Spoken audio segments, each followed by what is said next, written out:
Hello मैत्रिणीनो, तर हे आहेत मलाई लाडू. तर फक्त 2 वस्तूपासून मी ताट भरून मलाई लाडू बनवलेले आहेत. लाडू बघून सुटले ना तोंडाला पाणी. हा बघा, असे मऊ आणि लुसलुशीत आणि स्वादिष्ट लाडू कसे बनवायचे ते त्यांची रेसिपी तुम्हाला मी आता दाखवते. 2 लिटर दूध आणलेलं आहे आणि 2 लिटर दूध गरम करायला वेगवेगळ्या पातेल्यामध्ये मी ठेवलं. तर 1 लिटर दूध काय करायचं ना, आपल्याला फाडून पनीर बनवायचं आहे आणि 1 लिटरचं असं रबडी टाईप आपल्याला आटवून त्याच्यामध्ये टाकायचं आहे. तर हे सुरुवातीला 1 लिटर दूध घेतलं मी आणि गरम करायला ठेवलेलं आहे. तर गरम करताना त्याच्यावरची साय आलेली ती मी थोडीशी काढून घेतली, 2 चमचे. तर ही साई म्हणजे मलाई, ती मला नंतर लाडूसाठी लागणार आहे म्हणून मी साईडला काढून ठेवलेले आहे. आणि दुधाला असं उकळी फुटली ना की काय करायचं, एक लिंबू कापायचं आणि त्याच्यामध्ये पिळून टाकायचं. तर लिंबू टाकल्याबरोबर हे बघा, अशा प्रकारे लिंबू टाकायचं. त्याच्यातल्या बिया वगैरे चाळणीने रस काढून घ्यायचा आणि त्याच्यात थोडंसं पाणी घालायचं आणि ते उकळत्या दुधामध्ये टाकायचं. असं जसं लिंबाचा रस टाकला ना तर ते दूध काय होतं, आपलं फाटलं जातं आणि पनीर बनतं. ते असं थोडं ढवळलं आणि पनीर बनलेलं आहे.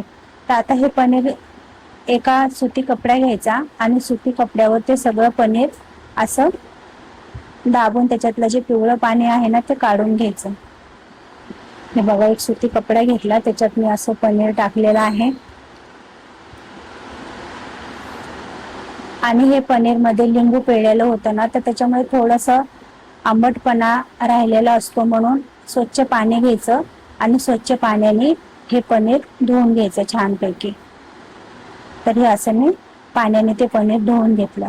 आणि धुतल्याच्या नंतर हे सगळं आहे ना कॉटनच्या कपड्यांमध्ये एकत्र करून जेवढं शक्य होईल तेवढं पूर्ण हे पाणी दाबून दाबून असं काढायचं. अशा प्रकारे मी दाबून दाबून सगळं पाणी काढलेलं आहे. आणि काढल्याच्या नंतर हे बघा, छान असं पनीर निघलेलं आहे, मोकळं आणि सुकं. तर ते आता एका ताटामध्ये काढून घ्यायचं आणि जे मी मलाई काढली होती ना साई, ती त्याच्यामध्ये घालून घ्यायची. तुम्ही नाही टाकली तरी चालेल, पण मलाई लाडू आहेत तर थोडी तर मलाई त्याच्यामध्ये असली पाहिजे, म्हणून मी 2 चमचे मलाई घातले. आणि जो पनीर आहे ना, हा छान हाताने मळून घ्यायचा. नंतर स्मॅशर घ्यायचा आणि स्मॅशरनी पण असं स्मॅश करून छानपैकी घ्यायचं. असं तर त्या पनीर मध्ये असे दाणे दाणे असतात ना, ते सगळे असे काढायचे आणि मऊ लुसलुशीत होईल तिथपर्यंत हे चांगल्यापैकी स्मॅश करून घ्यायचे. तर अशा प्रकारे बघा, मऊ आणि छानपैकी सॉफ्ट असं हे आपलं सारण झालेलं आहे. आता इकडे मी कढईमध्ये दुसरं 1 लिटर दूध उकळायला ठेवले. आता हे छान असं आटवायचंय आपल्याला. मला हे दूध असं मी चमच्याने हलवून हलवून आटवायचंय. तर हे बरंच आटलेलं आहे, म्हणजे जवळजवळ अर्धा लिटर झाले आता. बघा, आता त्याच्यामधून हे आटून आता 2 कप झाले राहिले. तर 2 कपामध्ये 1 लिटर दुधाचं 1 कप राहीपर्यंत आपल्याला हे आटवायचं. तर आता हे 1च कप राहिले आटवून. आपण रबडी बनवतो ना त्या टाईप मध्ये हे आटवून घेतलेलं आहे.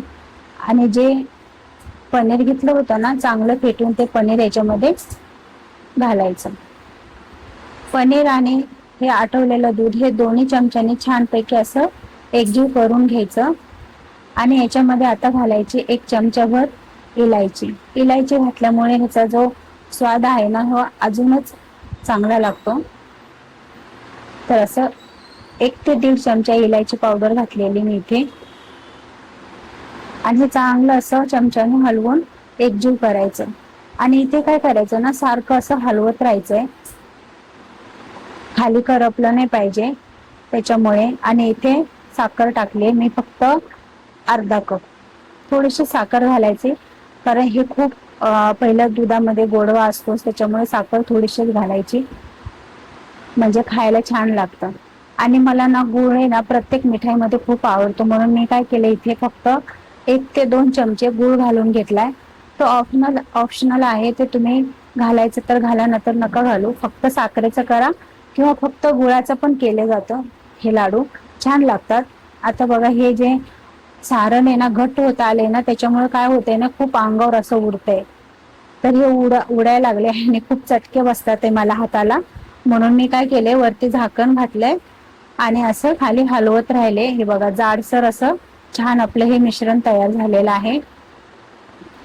तर गॅस अजिबात बंदच नाही केलेला मी, फक्त सारखं चमच्याने असं ढवळत राहायचं, हलवत राहायचं, ताकी जे आपलं मिश्रण आहे ना ते कढईला लागू नये आणि करपू नये. बघा आता हे असं हलवून हलवून घट्ट आणि छान प्रकारे असं मिश्रण तयार झालेलं आहे. बघा मस्त असं त्याला घट्टपणा आलेला आहे आणि तेल सुटायला लागले.